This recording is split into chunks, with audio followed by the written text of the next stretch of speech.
Oh, about to drop that knowledge. Alright, guys, today I want to talk to you about asthma. Okay?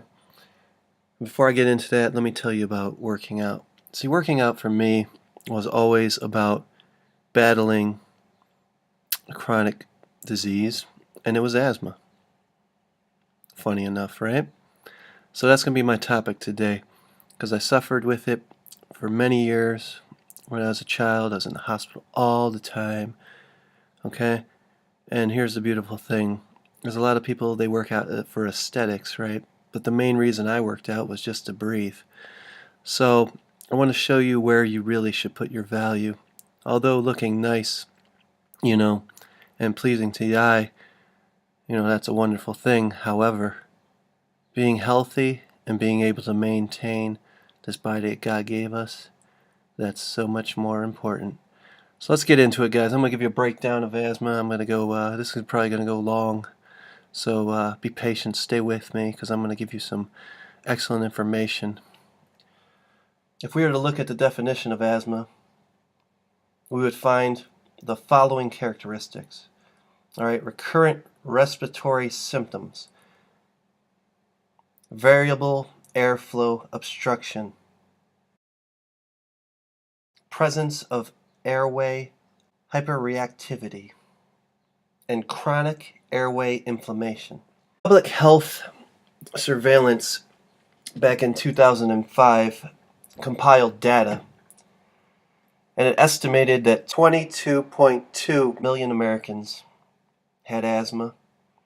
Of this, 6.5 million children under the age of 18 and 15.7 million adults who were over the age of 18. What is of great interest about this data collection was the dramatic rise in asthma prevalence among children. Now, from those coming from a low-income population, we're talking about minorities here, as well as those living in inner cities, from the years 1980 to 1996, asthma prevalence in regard to children in the United States increased by an average of 4.3% per year, and it is one of the leading chronic childhood diseases in the United States. Now, although it has plateaued somewhat in our recent years, the frequency, severity, and length of occurrence, triggers, and symptoms of asthma vary significantly from one individual to another. So for some guys, asthma can be a chronic respiratory impairment. For others, it is marked by symptomatic episodes only when provoked by stimuli, such as stress, allergens, even exercise. Of the most common symptoms associated with an episode of asthma, you have coughing, chest tightness, shortness of breath, wheezing, and rapid breathing rate. The cause of asthma is not completely understood. Some believe it is genetics and the environment, as well as a combination, as the primary reasons why asthma exists. So now we've went over that. Okay, I gave you a little brief understanding of it. Now what I'm going to do, guys, is I want to tell you the effects on the exercise response. So aerobic exercise can itself trigger an episode of asthma, which is referred to as an exercise-induced asthma, or EIA for short. But there's a large majority of literature that suggests exercise is not only safe and effective for individuals with asthma, but exercise may in fact help control the frequency and severity of asthma attacks. Now, I know this to be true because how I conquered asthma was through martial arts and breathing, and then eventually taking that discipline I learned from martial arts and applying it to working out. And lo and behold, thank God, I can breathe. It's a beautiful thing when you can breathe.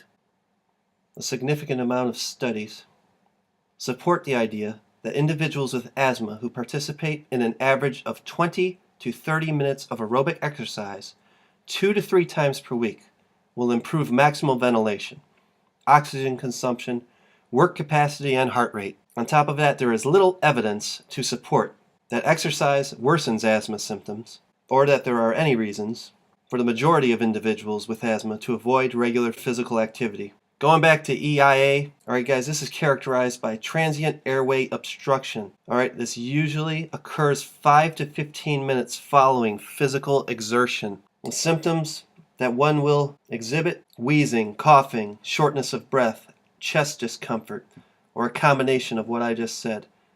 And it will last up to 30 minutes following the cessation of exercise. Although they don't completely understand the mechanics of an EIA, it is very likely related to respiratory heat loss, increased osmolality, which is caused by respiratory water loss, or associated vascular events.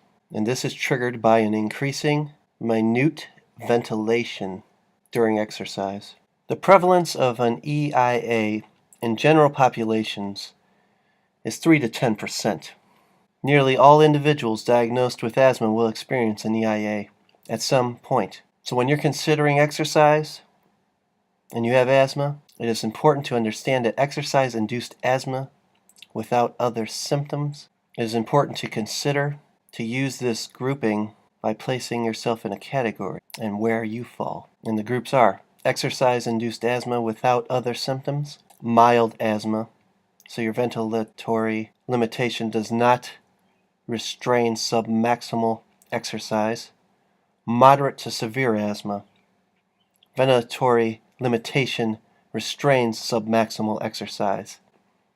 The amount required from physical exertion to produce asthma symptoms usually fall within the of related work rates of 75% age-predictable maximal heart rate. If the individual has severe asthma, this changes. Very mild exertion can provoke severe airflow obstruction and trigger an EIA. Exercise should be incorporated in the treatment and medical management plan for a person with asthma, even though exercise may provoke an asthmatic episode. So when you get these EIAs in control, it'll have no effect on the exercise response. If an individual with asthma engages in submaximal exercise that is insufficient to induce asthma, the exercise response is essentially unaffected.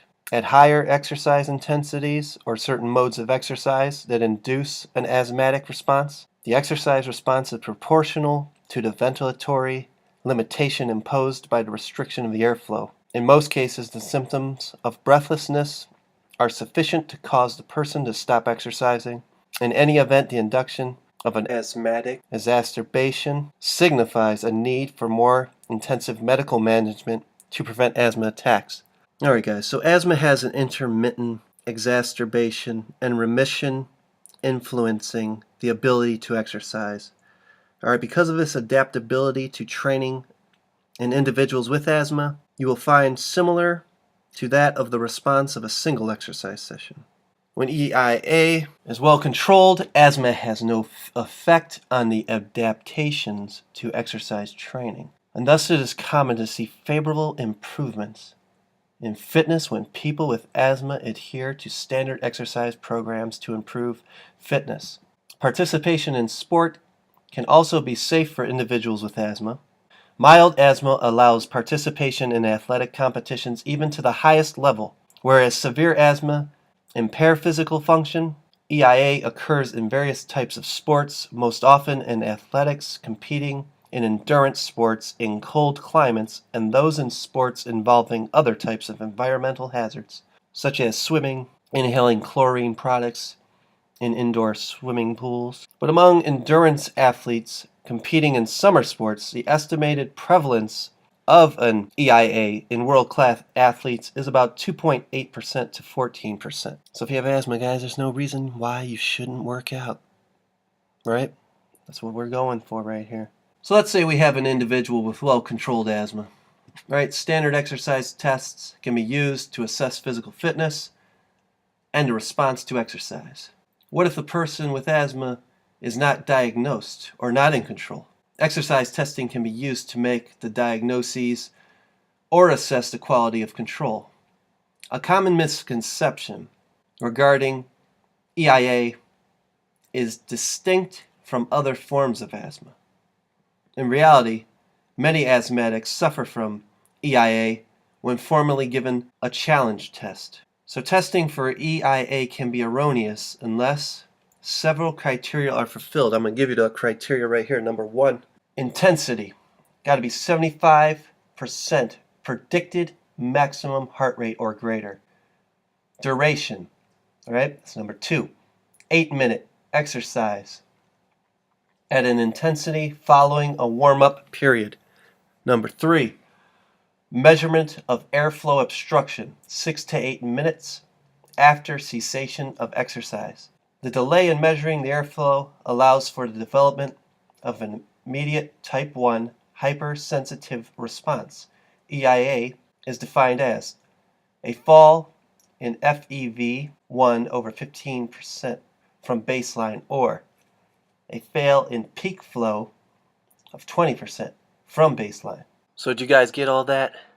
Because what we're talking about here is the forced expiratory volume, okay? And that's in 1 second. So that's the volume exhaled during the first second of the forced expiratory maneuver started from the level of total lung capacity. Expirated volume should not be more than 5% of the FVC or 150 milliliters, whichever is greater. While some people with asthma experience breathing complications such as breathlessness during and after exercise, despite medical treatment, these individuals require documentation of pre to post exercise change in peak flow, plus a progressive incremental exercise test to determine the specific cause of exercise limitation. However, this type of study is not steady and thus may not be suitable for a formal exercise challenge test, specifically required to confirm the diagnosis of an EIA. Alright guys, so there are various ways that you can improve exercise capacity, possibly, through bronchodilation. And those are methylxanthines, which may cause tachycardia, cardiac dysrhythmias, and increased dyspnea. Sympathomyometic bronchodilators may cause tachycardia. And then you have loop and thiazide diuretics. And this can cause hypokalemia, leading to dysrhythmias and muscle weakness. So those were 3 possible choices to use in helping with chronic asthma, as well as the side effects that could occur. Special considerations during exercise testing. Running more readily can provoke an EIA more than jogging, which in turn is more asthmogenic than walking. Clients have a higher risk of coronary artery disease, worsening hypoxia during exertion may include angina, dysrhythmias, or both. Monitoring of a 12-lead electrocardiogram, blood pressure and oxygen saturation is essential. Spirometry, specifically maximal voluntary ventilation, is helpful in defining ventilatory limitations. Testing in mid to late morning or afternoon is desirable. People who suffer from chronic asthma often have worse symptoms in the early morning. Medication should be taken as usual to obtain best exercise performance, especially if test results will be used for exercise prescription purposes. Of those suffering with chronic asthma, they may become more dyspneic when lifting objects. Specific elevations and training may be necessary. Several minutes of warm-up and cool-downs may help reduce the likelihood of an EIA. So let's look at some exercise programming for someone with chronic asthma. And what are some recommendations? Important factors to remember is an individual with asthma can have periods of intermittent exacerbations and remissions, influencing their ability to exercise. It is important to identify realistic outcome targets for the exercise program which this person will engage in. The goal is to improve in one or all of the following. Insert chart 19.2.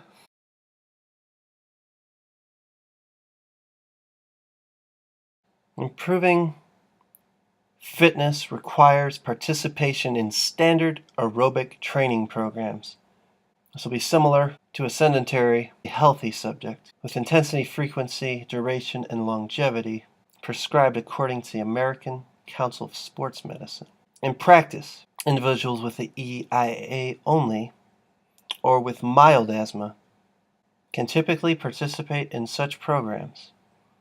There should be at least 6-week introduction period during which the client learns to self-monitor exercise intensity. Another recommendation to help individuals with asthma regulate exercise intensity is to use the Borg CR10 scale or a visual analog scale to assess the intensity of breathlessness associated with physical activity. The Borg CR10 was developed for breathlessness, and it is distinct from that used for perceived exertion and uses a 1 to 10 grading of dyspnea severity. By familiarizing yourself with these self-assessment scales, you can hope to reduce the fear of difficulty in breathing, especially when combined with optimal pre-medication and measurement of peak flow. If peak flow measurements indicate that EIA is not fully controlled, changes in medication should be considered before an extensive exercise program is undertaken. You cannot underestimate the importance of the process and preparation of this test. So what's the goal here?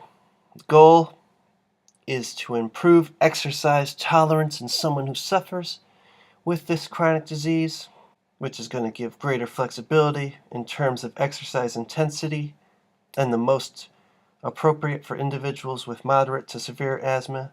The objective should be to encourage individuals with asthma to exercise at a work rate that represents a relatively high proportion of their maximal exercise tolerance, around 60% of maximal work rate. Frequency, duration, and length of exercise training programs are similar to the ACSM's recommendations for increased fitness in sedentary, healthy persons.